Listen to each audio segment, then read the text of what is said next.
You can't have guests like this, Colleen Marsh snapped, her hand still gripping the master bedroom door she had just shoved open. You didn't report this woman to the HOA. That's a violation, plain and simple.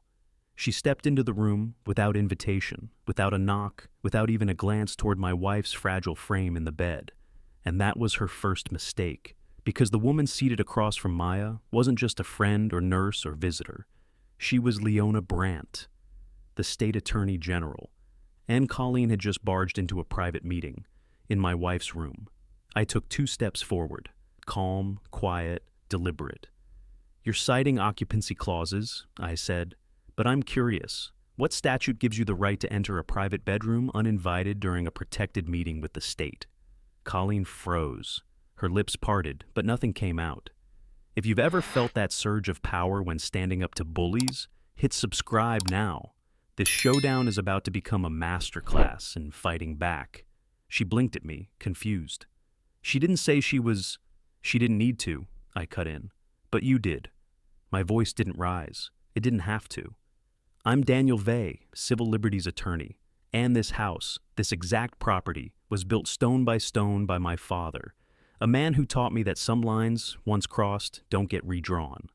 I looked past her to Maya, who gave me the faintest nod. Even in her pain, even through the brain fog of her recovery, she knew what this meant, what it cost. Colleen shifted uncomfortably, suddenly aware of the woman she had just accused of trespassing. The gold seal on Leona's blazer caught the light, her expression unreadable. The master bedroom had always been Maya's refuge. After the first surgery, we'd installed a wide bay window to bring in a sunlight, because she said it made her feel real again. That space was sacred, quiet, ours, until Colleen's clipboard and power trip kicked the door wide open. You cited Section 7C, I said, my tone steady. But you forgot something.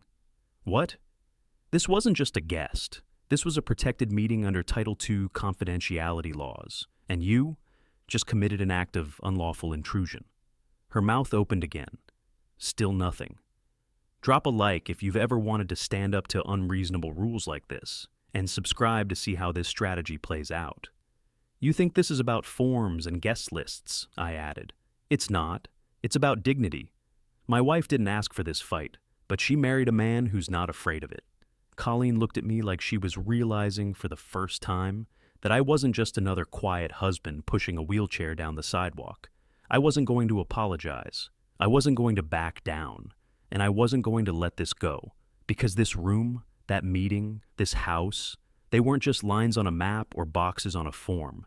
They were my father's legacy, my wife's recovery, my family's boundary between chaos and control. Colleen had crossed that boundary with a smirk. Now she was going to see what it cost. Where are you watching from? She thought the HOA made the rules here. She didn't realize what happens when someone turns their legal training, grief, and fire into precision. But she would. Colleen didn't return that day. In fact, she avoided my street entirely for the next 72 hours. But I knew better than to mistake retreat for surrender. People like her don't back down. They regroup. And when they come back, they come with paperwork. Sure enough, the envelope was taped to our front door on Monday morning. HOA compliance violation. Notice, bold and centered at the top, like it was something sacred. They weren't accusing me of hosting an unreported guest anymore. This time, it was unauthorized government interaction on residential premises. Whatever that meant. Maya held the envelope loosely in her lap, eyebrows pinched in confusion. They're accusing me of treason? Feels like it. I took the notice and laid it flat across the kitchen island. They're grasping. They're flailing, she corrected with a soft edge of humor. But I saw her hand tremble slightly before she folded it under her sweater sleeve. This house had been our fortress, but now we were under siege. Later that day, I walked down to the community clubhouse. Not to start a fight, just to observe. The HOA had scheduled one of their infamous compliance education sessions. I figured if they were going to declare war on civil liberties, I ought to understand their strategy. The room was half full, mostly retirees, some young couples. No one was talking. Everyone just listened as Colleen stood at the front with her perfectly pressed blazer and perfectly modulated voice, flipping through slides like a kindergarten teacher with too much authority. This community was built on shared responsibility, she said, gesturing to a slide titled Surveillance and Accountability. That means we report irregularities, even if they come from those we trust. I caught her glance mid-sentence, a flicker of challenge, quickly replaced by a smile. She was laying the groundwork, not for rules, but for fear, for silence, for watching your neighbor and reporting first, before someone else reported you. This isn't about punishing people, she continued. It's about maintaining our shared values. Shared values. That was rich. No one had asked me what I valued. After the meeting, I lingered by the exit and watched as the attendees filtered out. A few nodded politely, a few looked away. But one man slowed, then stopped. "Daniel," he said quietly, "you doing okay?" It took me a second to place him. Clean haircut, faintly nervous energy, Trevor Lynn, the youngest member of the HOA board. "I'm fine," I said carefully. "Didn't see. You speak up today." He hesitated, then shrugged. "Colleen, she has a way of dominating the room. You push too hard, she cuts you out of committee discussions." "That doesn't sound very democratic." "It's not," he admitted, "but she keeps saying it's all by the book, that we're protecting the integrity of the neighborhood." I folded my arms. "Tell me something, Trevor. Did you know she was going to walk into my bedroom on Friday?" His eyes widened. "What?" "Number. She said she was doing a routine exterior check." "Right," I said. "And the next time she says that, she might walk in on someone changing their catheter or saying goodbye to a dying parent." He looked down at his shoes. It wasn't supposed to go that far, but it had. And something in his posture, shoulders low, arms folded, told me that part of him knew it. I let him walk away without pushing further. That conversation would come back later. The rest of the evening, I walked the perimeter of the neighborhood, just looking, noticing.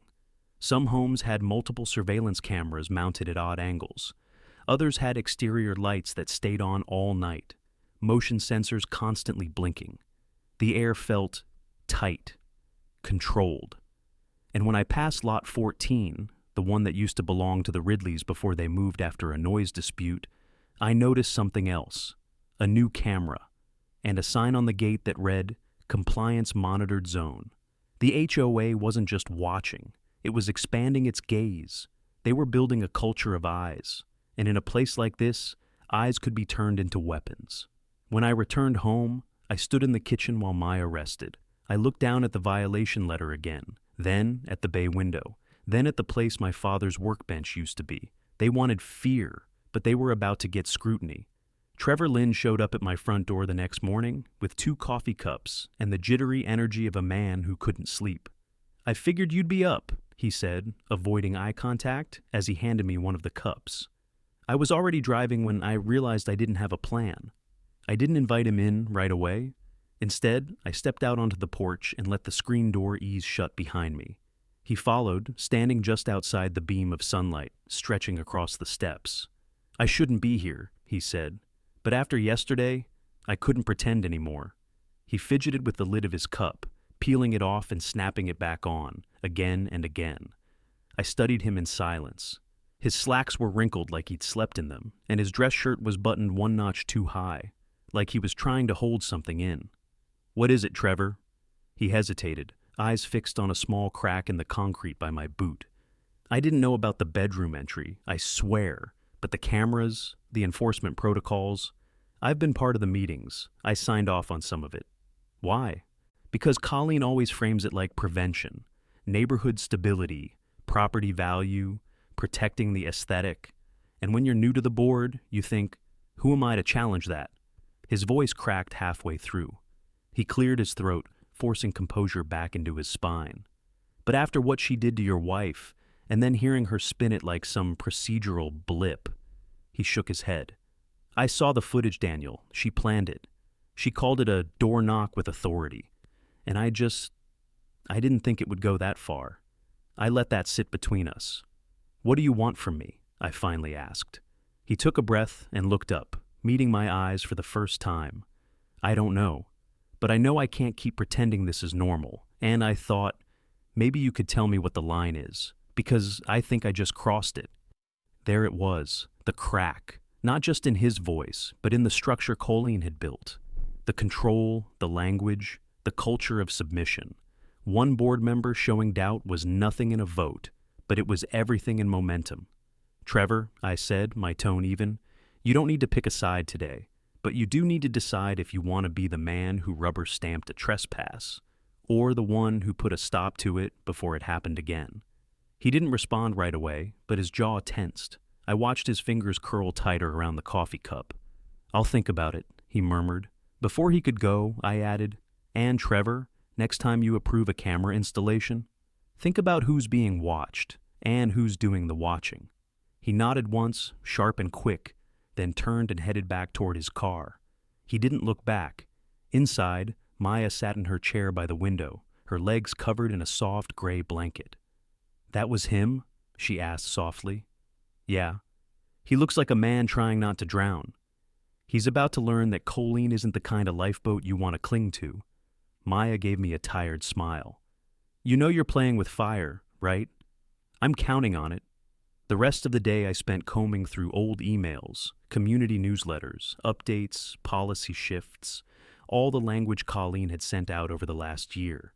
It was slick, sanitized, deliberately vague.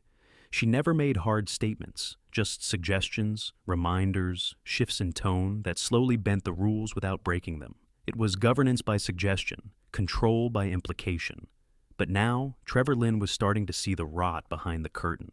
That night, I pulled up the community charter and highlighted 3 sections I knew could intersect with state confidentiality protections. Maya watched me from the couch, a heating pad curled against her side. "You're going to get under her skin," she said, almost wistfully.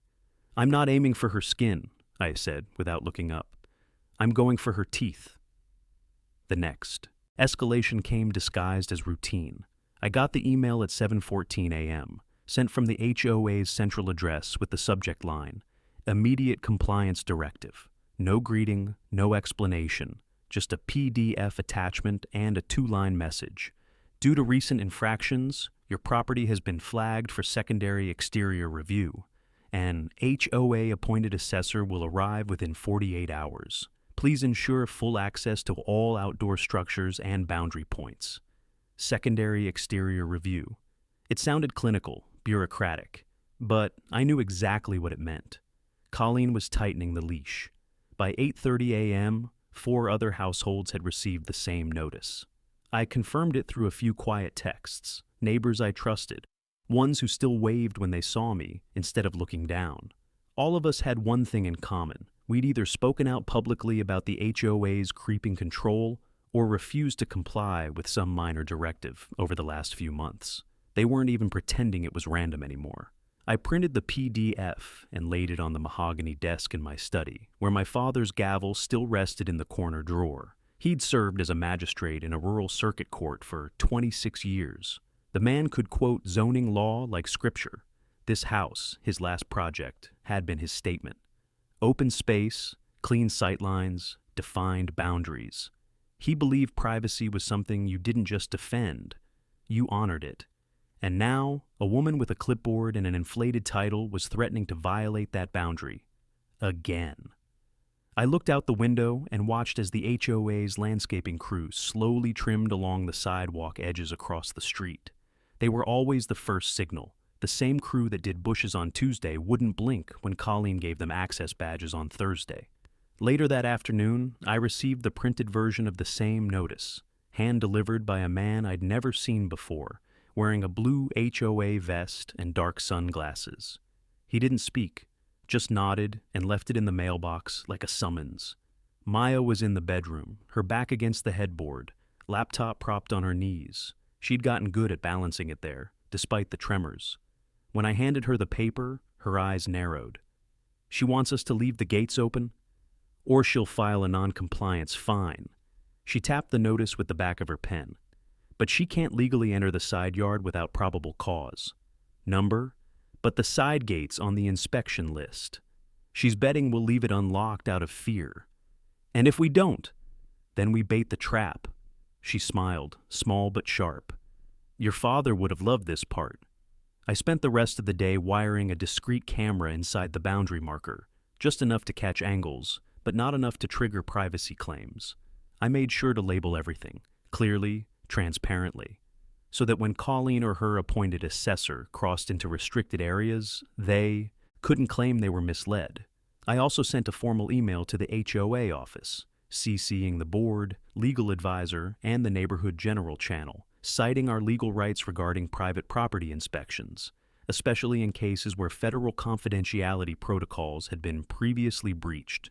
No threats, just case references, section numbers, a steady hand on the wheel. Trevor didn't reply, but I saw the red receipt ping. By sundown, the neighborhood's group chat was quietly stirring. A few cautious messages, a couple of vague emojis, but beneath it all, I could feel it.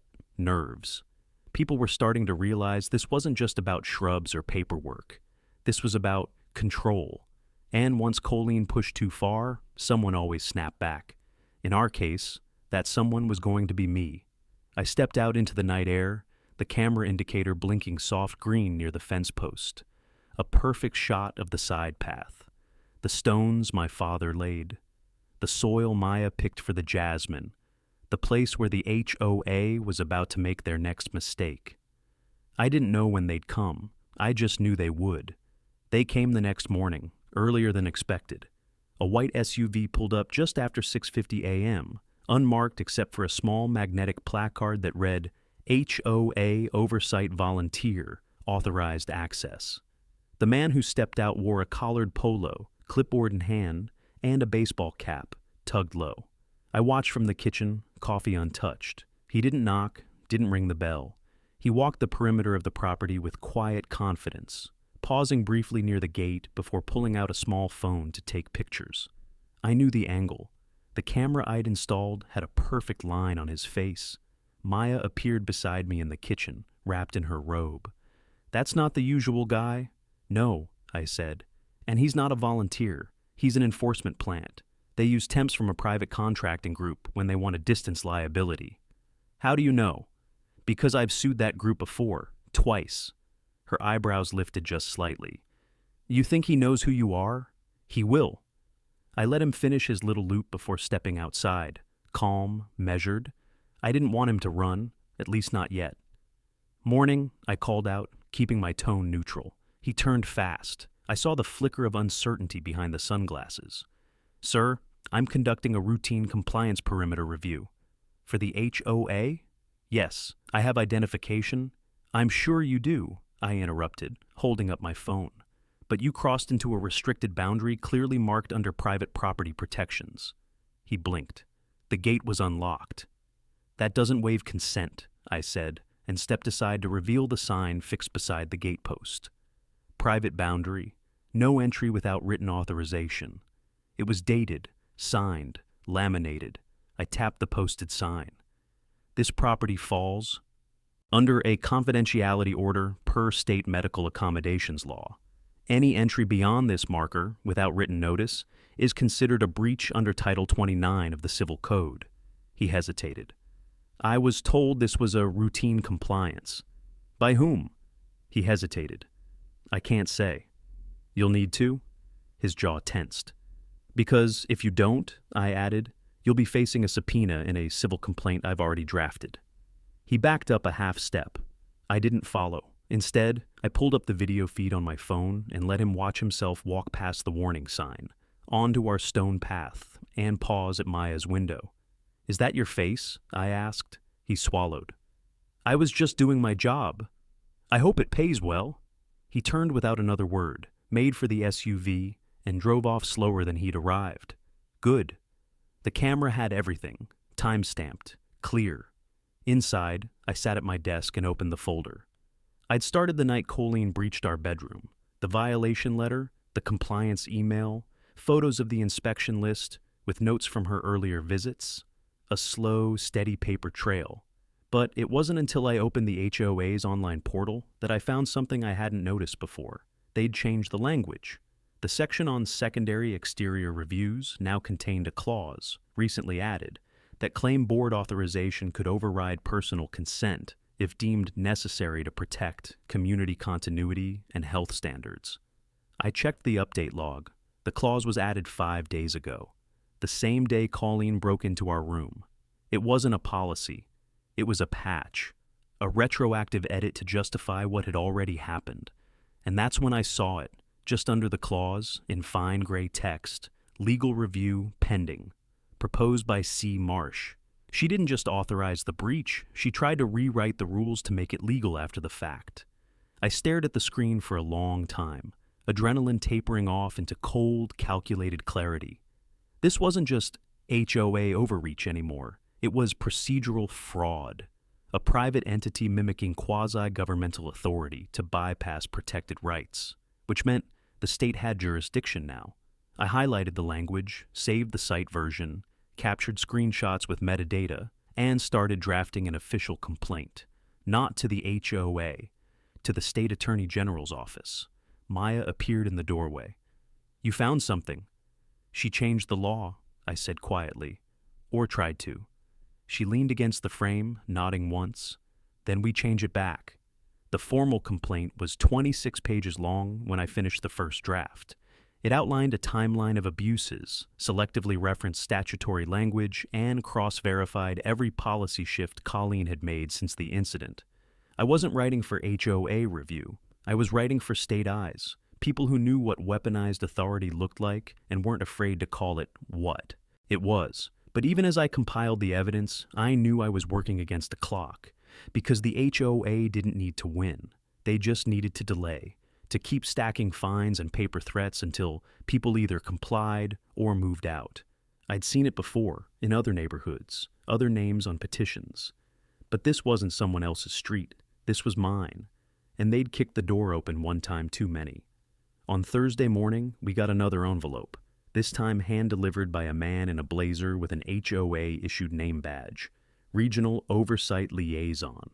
Maya answered the door before I could stop her. She leaned on her cane, spine trembling from the effort, but her voice held. "Unless you're here with a warrant or a medical license," she said, "you're not coming in." He blinked. "Ma'am, I'm only here to offer assistance in resolving the outstanding compliance matter before it escalates." "Escalate it," she said, and closed the door with a quiet finality. She sat down on the foyer bench afterward, breath shallow, her hand gripping her thigh for balance. I knelt in front of her and rested my hand on hers. "I've got it from here," I said. She nodded without speaking. That night, I sent the full complaint package to Leona Brandt's office, not as a favor, not as a personal request, but as a formal legal challenge under civil code abuse and housing privacy violation. I didn't hear back immediately. I didn't expect to. But the next morning, my inbox pinged with something else, an internal email forwarded anonymously from someone inside the HOA server. It wasn't signed, no explanation. Just a subject line. "Your name is on this list." The attachment was a spreadsheet titled Tiered Enforcement Recommendations, Q2. I opened it slowly, my pulse climbing with each row. It contained addresses, names, violations, notes like "watch for media ties" or "husband is former counsel," "delay action until board vote." Next to our name, "delay with fines," "avoid legal language," "escalate visual presence," "no formal letters unless ordered." My blood went still. This wasn't oversight. This was coordinated targeting. They weren't applying rules. They were applying strategies, differently, depending on who you were and how likely you were to fight back. This was enough to move it past a complaint. This was state-level jurisdiction now. I forwarded the document to the AG's office immediately, with a single sentence attached. This isn't just abuse. It's calculated obstruction. That night, I stepped outside to breathe. The jasmine Maya planted along the fence line had bloomed early this year, the scent catching in the wind. Across the street, the lights in Trevor Lynn's kitchen were still on. I considered walking over, but I knew I didn't need to. He'd seen what happened at the meeting. He'd read my first legal notice when it hit the board email. And if he was still watching from the sidelines, he wouldn't be for long. Back inside, Maya had fallen asleep in her chair, a notepad resting on her lap, with half-written notes about disability access grants. I slid the pad gently aside and covered her with the light gray blanket we kept near the window. We'd built this house back from the edge after her surgeries, rewired every room, reinforced the bathroom rails, reclaimed the garden beds my father left unfinished. We did all that so she could have a life here, not just an address, not just a roof. And now someone thought they could take that piece, frame it as an infraction, reduce it to a checkbox on a report. I looked back toward the front door, where Colleen's last notice still sat unopened on the counter. This wasn't about winning anymore. It was about reminding them that some houses don't shake, they shake back. Trevor knocked just past 9 p.m. I was still in the study, rereading the language in the enforcement spreadsheet, when I heard the hesitant tap against the front door. Not a firm knock, just 3 soft raps, like a question someone didn't want answered.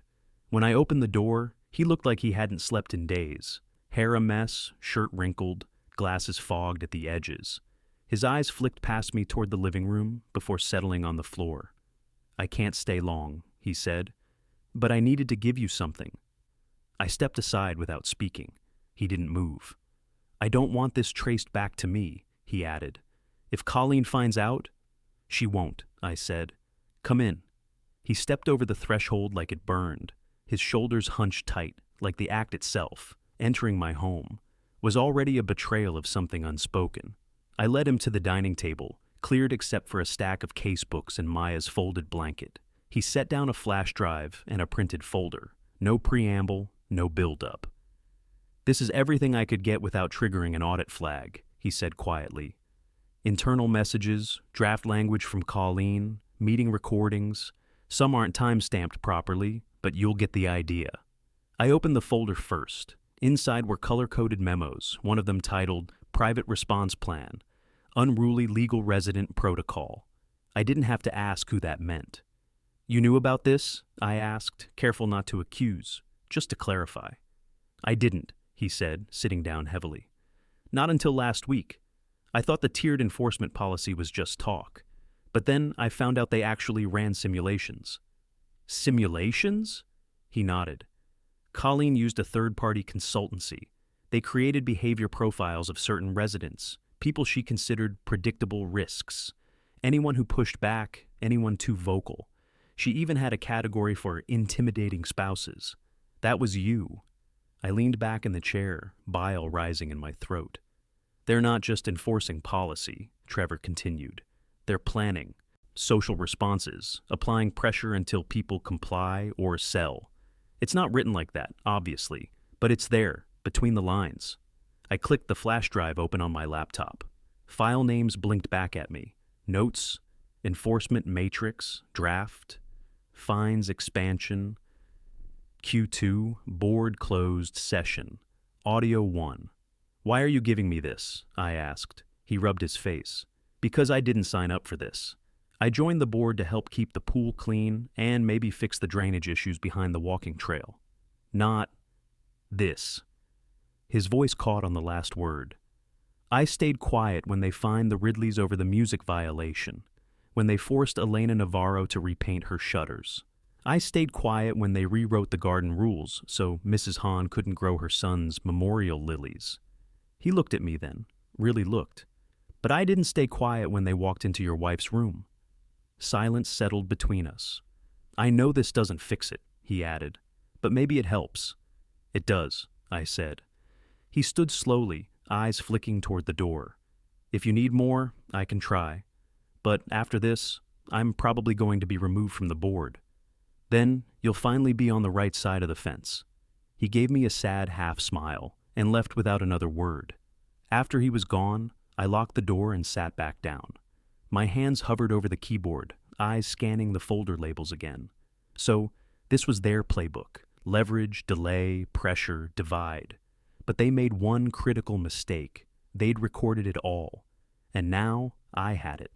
Maya stirred from the other room, and I turned to find her leaning in the doorway.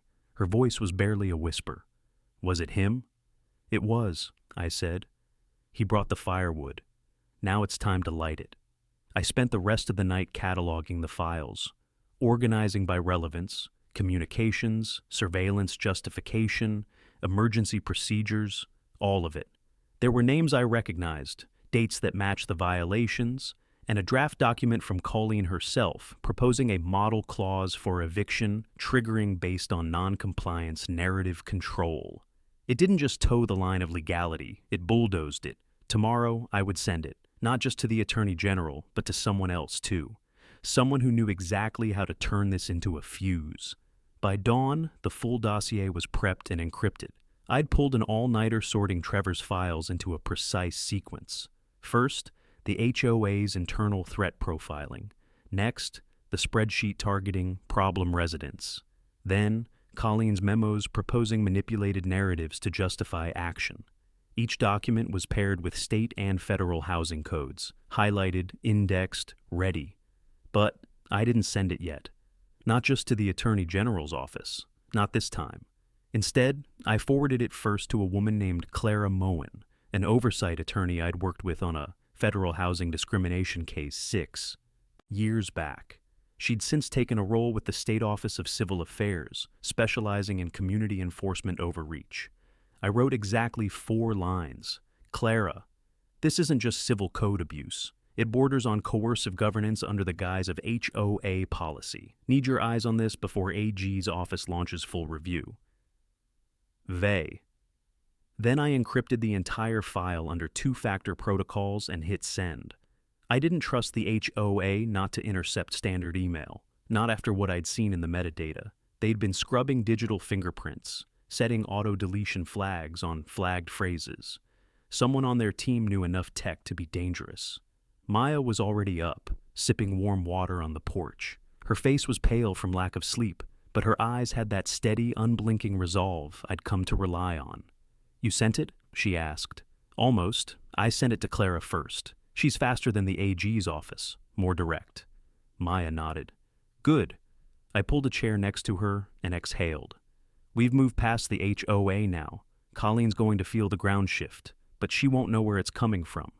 She'll double down, Maya said. That's what tyrants do when they lose control. Right on cue, my phone buzzed. Private number, no caller ID. I let it go to voicemail. Within 10 seconds, the transcript pinged through. Daniel, this is Colleen Marsh. We need to speak today. There seems to be a misunderstanding.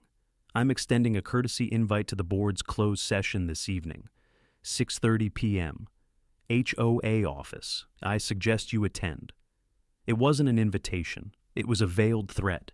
I knew the tactic well. Close the ranks, corner the problem, deliver ultimatums in private.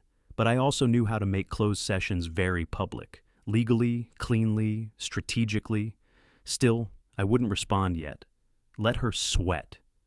By noon, Clara replied, Holy hell, Vay, I'm reviewing this with my department lead. This isn't just administrative abuse.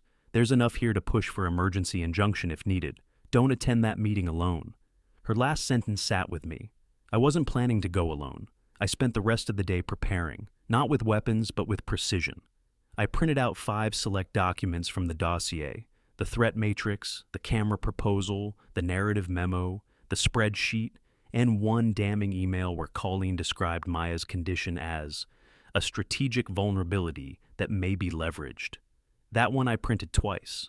I placed the papers into a black binder with silver tabs and tucked a small audio recorder into my inner jacket pocket. State law permitted it, especially if the conversation could lead to legal action, and especially if the setting was framed as a formal complaint discussion.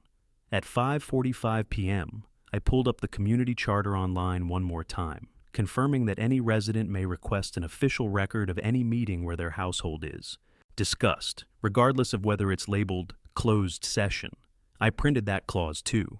Then, I walked into the kitchen and found Maya carefully placing a sealed manila envelope on the counter. What's this? I asked. A copy of your full complaint, time-stamped, signed. I made sure it's addressed to the Attorney General, Clara, and the Department of Housing Compliance. If you don't come back from that meeting with answers, this goes out. I stared at it, then at her, then back again. You've been planning that? I've been married to you for 10 years, she said. Of course I planned for escalation. She didn't smile when she said it, neither did I, because the time for subtlety was over. Now came the confrontation, and I wasn't walking in to make peace. The HOA office smelled like air freshener and fear. It was just before 6:30 p.m. when I walked in, binder under one arm, shoulders squared. The receptionist barely looked up from her screen. A hallway to the left led toward the boardroom, door closed, voices low and muffled behind it. The plaque beside the door read, "Board access only," in sharp serif lettering, as if that somehow gave it teeth. I knocked once. A pause, then, "Come in." The room wasn't large, just a long conference table flanked by faux leather chairs and a blank TV screen mounted on the wall. Colleen sat at the head like it was her throne. Her blazer was bone white, pristine. Two board members I recognized sat near her. Trevor was at the far end, hands folded, eyes flicking up as I entered. "Daniel," Colleen said, her voice syrup-sweet. "Thank you for joining us." I said nothing as I closed the door behind me and took the seat across from her, slow and deliberate. The silence stretched long enough to make them uncomfortable. "We wanted to offer clarity," she continued. "It seems there have been some misinterpretations of recent policy updates." "Call them what they are," I said, placing the binder on the table. "Violations of privacy, of process, of law." Her smile tightened. "We're here in good faith, Mr. Vey." "Then let's test that." I opened the binder and slid the first document across the table. The spreadsheet. The one with my name. Colleen didn't flinch, but the woman beside her leaned forward to read. "This isn't an HOA ledger," I said. "It's a tactical playbook. Resident profiles, escalation paths, delay strategies, surveillance goals." The man beside Trevor shifted uncomfortably. "And this," I continued, laying down the next page, "is your memo, your words, labeling my wife's illness a strategic vulnerability." Colleen reached for it with carefully steady hands. "Where did you get this?" she asked. "Let's not pretend this room has a monopoly on secrets." She glanced toward Trevor, who didn't meet her gaze. That silence said more than any outburst could. "We could discuss this civilly," she offered. "Privately. Too late for that. This room is being recorded under State Code 632. I'm a named party to the violations discussed. Legal precedent allows documentation. And before you suggest otherwise, the HOA charter gives any homeowner the right to request minutes from board sessions involving their household." I pulled out the printed clause and slid it beside the recorder, a formality, a warning. "Mr. Vey," the older board member began, "perhaps we should table this conversation until legal representation is present." "I don't need representation. You do." Trevor finally spoke. "He's right." Colleen froze. Trevor cleared his throat. "I've reviewed the files, the memo, the spreadsheet, the surveillance expansion draft. I didn't sign off on any of that. None of us did." He looked at the two other board members. "We approved basic updates, general clauses. Colleen added the enforcement language in post-review edits." "You're out of line," Colleen snapped. Trevor turned to her. "Number you are. And I'm submitting my resignation after this meeting, effective immediately." Colleen stood. "If you think I'm going to be bullied by this little show—" "You're not being bullied," I said. "You're being documented." She stared at me, and for the first time, something shifted behind her eyes. Not panic, calculation. She was still trying to assess the angles, still looking for a path out. So I gave her none. "I've filed a formal complaint with the State Attorney General," I said. "You'll be hearing from them soon." "Do what you like," she said, voice icy. "But you're not taking this HOA down with you?" "I don't need to," I replied. "It's already cracked." And I stood. No raised voice, no threats. Just a slow turn toward the door, eyes on Trevor, who gave a single nod. As I stepped into the hallway, I could feel the tension collapse behind me, like scaffolding giving way. Outside, the sky was turning dark, clouds pushing low over the neighborhood rooftops. Streetlights flickered on, casting long shadows over the pavement. The binder was lighter now, but the fire it carried had only started. By morning, the quiet was gone. At 9:07 a.m., the State Attorney General's office issued a public notice of investigation into the Crestmore Heights Homeowners Association for alleged procedural violations, discriminatory enforcement, and unlawful invasion of medical privacy. The notice didn't name Colleen directly, but it didn't have to. Anyone who had been paying attention knew where the cracks led. I read the bulletin twice at the kitchen table while Maya stirred sugar into her tea. She said nothing at first, just let the silence fill with the slow clink of the spoon against ceramic. She saw it coming, I said. She just didn't think we'd carry it this far. Maya set the spoon down. What happens next? We wait. Let the state. Send their investigators, let the board scramble. I've done my part. Not quite, she said, and slid an envelope across the table. Inside was a printed invitation, official letterhead, public hearing, Crestmore Heights, HOA board review, session date, Friday, 5 p.m. Open to all homeowners. They're holding it at the community center, Maya said. Full attendance encouraged. I think Colleen's trying to salvage whatever goodwill she has left. I smiled without warmth. Then we'll let her speak. I spent the day walking the neighborhood, not because I needed to be seen, but because they needed to know I wasn't hiding. A few people offered nods, tentative waves. One man, Mr. Delaney from the corner lot, stepped onto his porch with his coffee and said, "About time someone stood up to her." "About time we all did," I replied. Back home, I reviewed my notes, the 5 core documents, the legal citations, the audio recording from the boardroom, edited, clipped, but crystal clear. Colleen's voice saying, "Delay with fines, escalate visual presence." That would matter, not just to the state, but to the residents sitting in folding chairs watching her face. I printed it all, one set for the moderator, one for the oversight attorney attending on behalf of the state, and one to hand out if needed. Maya helped me staple each bundle, slow but precise. Around 4:40 p.m., we headed to the community center together. Maya walked beside me without her cane for the first time in 3 weeks. The community center was already full by the time we arrived. Every folding chair was occupied. Neighbors stood along the walls, whispering, murmuring. Some clutched violation notices, others held printouts of the state bulletin. Colleen stood at the front, perfectly composed, flanked by the 2 remaining board members, Trevor's seat conspicuously empty. She wore a deep navy blazer and a pin shaped like a gavel, as if trying to remind everyone she still held the rules. But the air had shifted. Authority doesn't live in silence. It lives in trust. And hers had evaporated. The moderator, a woman from the Office of Civil Affairs, opened the meeting with a firm tone and a sharper expression.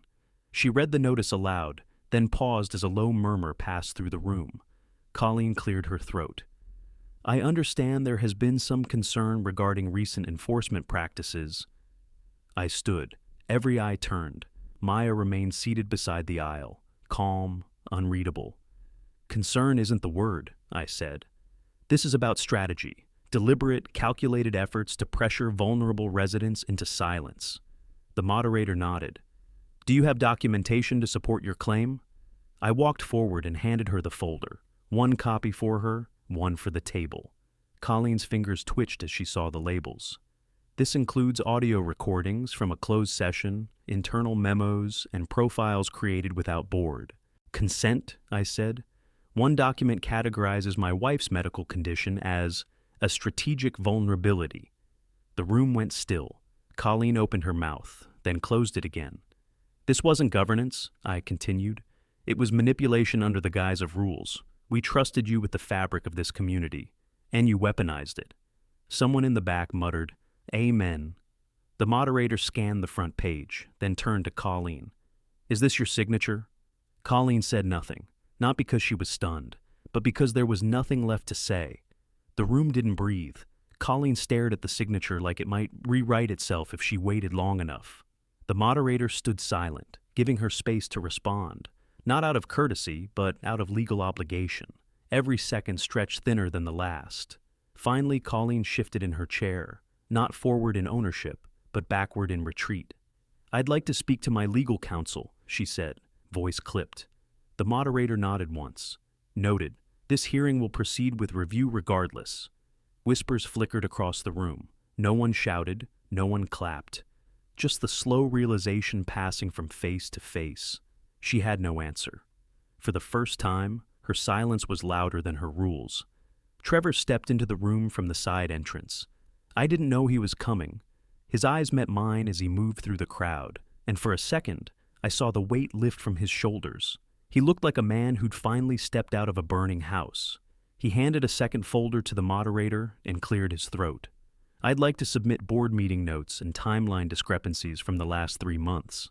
The moderator accepted it. Do you wish to make a statement? He nodded. As of this moment, I formally confirm that many of the enforcement policies being questioned tonight were never approved by full board vote. Language was added post-meeting. Some terms were deliberately buried in sub-clauses. I objected in writing. Those objections were omitted from the minutes. A few gasps. Colleen looked like stone now, cold, smooth, unmoving. The moderator glanced toward her again, but she didn't blink. We will take a 10-minute recess to review all submitted documents, the moderator announced. Residents are encouraged to remain present. This is a public session. The board table emptied quickly. Colleen moved slower than the others, eyes forward, jaw clenched. She didn't look at me. She didn't look at Maya, but Trevor did. As he passed, he paused beside Maya's chair and spoke just loud enough for the nearby rows to hear. I should have done this sooner. Maya touched his arm, just once. You still did it. When the recess ended, the moderator returned with a firm but professional tone. The Office of Civil Affairs has found sufficient cause to recommend immediate administrative review of Crestmore Heights HOA. Until further notice, enforcement powers are suspended pending investigation. Colleen inhaled sharply, her first real reaction. Additionally, the moderator continued, a motion will be filed with the State Housing Committee to examine removal procedures for sitting board members found in procedural violation of their roles. Someone clapped, then someone else. It wasn't applause, it was release. A room finally exhaling. Colleen rose from her seat. This is outrageous.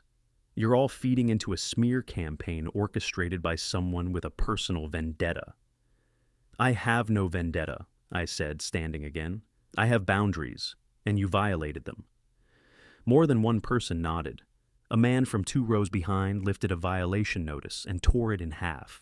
A woman near the aisle folded her arms and said, I want a refund. The moderator raised her hand. Order, please. This session is not for financial arbitration. But the room had changed. The fear had been replaced by something else. Not rebellion, not chaos, ownership. Colleen gathered her bag without another word. No threats, no icy stares. She walked out the back door, alone. As the board members shuffled into side conversations, I turned to Maya. Her face was unreadable, but her fingers trembled slightly as she adjusted the edge of her sleeve. Let's go, I said. We left through the front, past the notice board where community events used to hang, past the rows of people who suddenly remembered their own voices, past the cameras that, until now, only watched, but never saw. The night air outside felt cooler than I remembered. Fresh, Crestmore Heights wasn't fixed, but it had been cracked open, and the next time someone tried to close that door, they'd have to face more than just a man with a binder. They'd face a neighborhood that remembered what power really looked like. They removed Colleen Marsh from the board 3 weeks later, not with ceremony, not with spectacle, but with a single mailed notice. Effective immediately, Colleen Marsh is no longer authorized to act in any HOA capacity, nor represent Crestmore Heights in any community or legal matters. There was no press release, no farewell email, just silence, the kind that lingers when power collapses and no one rushes to pick up the crown. The state investigation continued beyond that, but the fear that had gripped the neighborhood broke the moment her car disappeared from the HOA office lot. I didn't celebrate. Neither did Maya. Instead, we spent the morning sitting in the garden behind our house, near the jasmine vines she planted during her recovery, now grown thick and strong against the trellis. The air was light, no notices taped to the door, no cars creeping by with tinted windows and clipboards in hand. Just peace.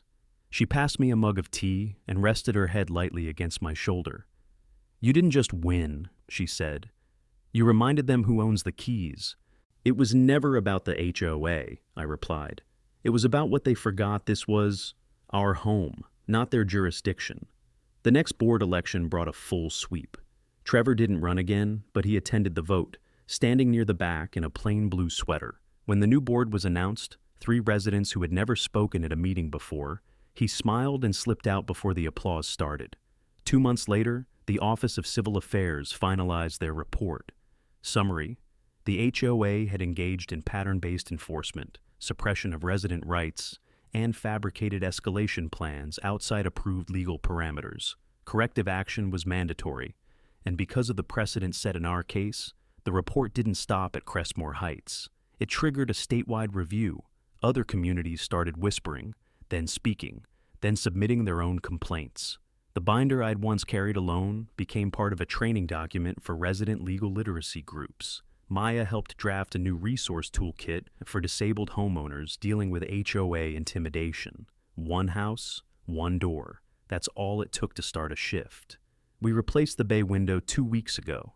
Not because it was broken, but because Maya wanted a new frame, something that didn't carry the weight of Colleen's shadow.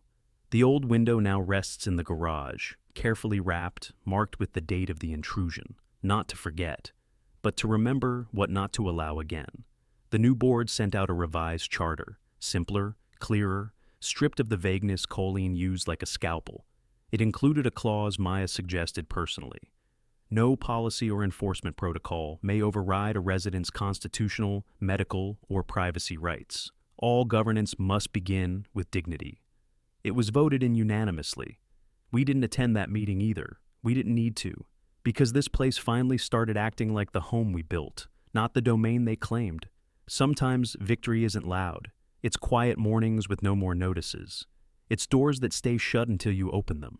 It's your wife sitting by the window with sunlight on her face, no longer wondering who might step through without knocking. It's the weight that leaves the air, so slowly you don't notice it's gone until you finally breathe easy again. So if someone tells you to stay quiet, if they say it's not worth the fight, if they knock without consent, let them. Then show them what the law looks like when it knocks back. If you want more stories of homeowners standing up to HOA tyranny, hit subscribe right now, share your story in the comments, and let me know where you're watching from.